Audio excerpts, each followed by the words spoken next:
அந்த செய்தியே எங்களுக்கு கூட சில நேரங்களிலே அது பயன்படுவது உண்டு. எனவே அந்த அடிப்படையிலே அவர் உலக ஆளுநராக மட்டுமல்ல, இருக்கக்கூடிய வயசினுடைய அரிமக்களுடைய உள்ளங்கள் இதயங்கள் அனைத்திலேயும் அவர் நுழைந்திருக்கிறார், இருந்து கொண்டிருக்கிறார் என்கின்ற பெருமை உண்டு. அந்த அடிப்படையிலே அவர்களுக்கு முதலில் நன்றியை பாராட்டுதலையும் தெரிவித்துக் கொள்கிறேன். இந்த முயற்சி ஒரு சிறந்த முயற்சி. எத்தனையோ சேவை திட்டங்களை பல சங்கங்கள் செய்து கொண்டிருக்கிறது. ஆனால் உடல் தானம், உறுப்பு தானம், கண்தானம் இவற்றை பெறக்கூடிய ஒரு நிகழ்வை நாம் நடத்த வேண்டும் என்று சொல்லி நம்முடைய தலைவர் சக்திவேல் அவர்கள் ஒரு முயற்சியினை எடுத்து இது மிக சிறந்த நிகழ்ச்சியாக நடத்தி கொண்டிருக்கிறார். இதிலே பார்க்கின்ற போது இன்றைக்கு உலக உடல் உறுப்பு தானம் தினம் இன்றைக்கு.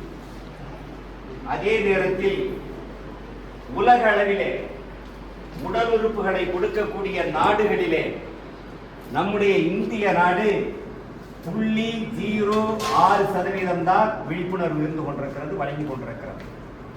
ஆனால் மேலை நாடுகள் அமெரிக்கா, இங்கிலாந்து போன்ற மேலை நாடுகள் எல்லாம் உடல் உறுப்பு தானங்களிலே முன்னணியிலே இருந்து கொண்டிருக்கிறது.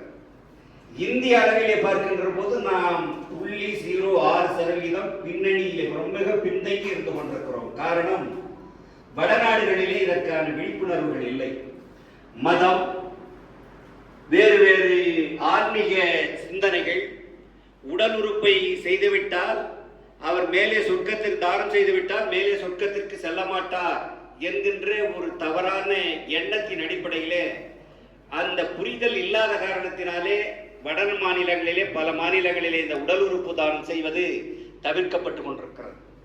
ஆனால் அந்த உடல் உறுப்பு தானம் செய்வதிலே தமிழ்நாடு முன்னணியிலே இருந்து கொண்டிருக்கிறது என்பது நமக்கு எல்லாம் ஒரு பெருமை. பொதுவாக அதற்குத்தான் நம்முடைய இந்த இந்த உடல் உறுப்பு தானத்தை வழங்கக்கூடிய அந்த ஆண்டு முதலில் துவங்கிய ஆண்டு 1928. 1928 15 வயது உள்ள ஒரு இளைஞன் ஹிதேந்திரன் என்று சொல்லக்கூடிய ஒரு இளைஞன் விபத்திலே மூளைச்சாவு அடைகிறார். அந்த மூளைச்சாவு அடைகின்ற அந்த இளைஞருடைய தந்தையார், பெற்றோர்கள் இருவருமே மருத்துவர்கள். அவர்கள் தன்னுடைய மகனுடைய அந்த உடல் உறுப்புகள் வேறு யாருக்காவது பயன்பட வேண்டும் என்று சொல்லி அந்த உடல் உறுப்பை தானம் செய்கிறோம் என்று அவர்கள் முன் வருகிறார்கள். அப்பொழுதுதான் தமிழ்நாடு முழுவதும் இது ஒரு மிகப்பெரிய ஒரு செய்தியாக, ஒரு அதிர்வலையாக வந்து கொண்டிருக்கிறது. செப்டம்பர் மாதம் 23ஆம் தேதி அன்றைக்கு முதல்வராக கலைஞர் இருக்கிறார். இதை பார்த்துவிட்டு ஓஹோ, இப்படிப்பட்ட ஒரு செயல் கூட இருந்து கொண்டிருக்கிறது என்று சொல்லி அந்த தினத்தை தமிழகத்திலே உடல் உறுப்பு தானமாக தமிழ்நாடு அறிவித்தது. அதை இன்றைய தமிழக முதல்வர் உடல் உறுப்பு தானம் செய்யக்கூடிய யாராக இருந்தாலும் அவர்களுக்கு அரசு மரியாதையுடன் அவர்களுடைய உடலை தானம், அவர்களுக்கு அரசு மரியாதையுடன் மரியாதை செலுத்த வேண்டும் என்று சொல்லி ஒரு உத்தரவினை இன்றைக்கு இன்றைய காலகட்டத்திலே வழங்கி இருக்கிறார். இது உடல் உறுப்பு தானம். இந்த உடல் உறுப்பால் கொடுக்கக்கூடிய நாம் இதற்காக நாம் வேண்டிக் கொள்வது அல்ல. உடல் உறுப்பை நாம் ஏதோ ஒரு விபத்திலேயோ அல்லது வேறு ஏதோ ஒரு மரணத்திலேயோ நம்முடைய மூளை சாவு ஏற்பட்டு விடுகின்ற போது நம்முடைய உடலிலே இருந்து எடுக்கக்கூடிய இருதயம், சிறுநீரகம், கணையம், குடலிலே சிறுகுடல், தோலிலே சில பகுதி, எலும்பிலே சில பகுதிகளை எடுத்து அது வேறு உயிர்களுக்கு கொடுக்கக்கூடிய நிலை வருகின்ற போது 12 உயிர்கள் பாதுகாக்கப்படுகிறது என்று மருத்துவ விஞ்ஞானம் சொல்லுகிறது.